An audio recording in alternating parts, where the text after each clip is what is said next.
The Puppet Museum in Via Garibaldi houses puppets and marionettes which belong to the collections of Zanella Pasqualini, Liliana and Marino Perani, Alessandro Cevalati and Alberto Menarini.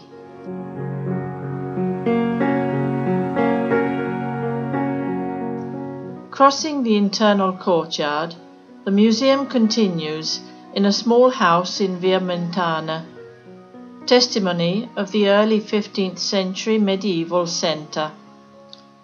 Ancient wooden beams can be seen on the facade of the house.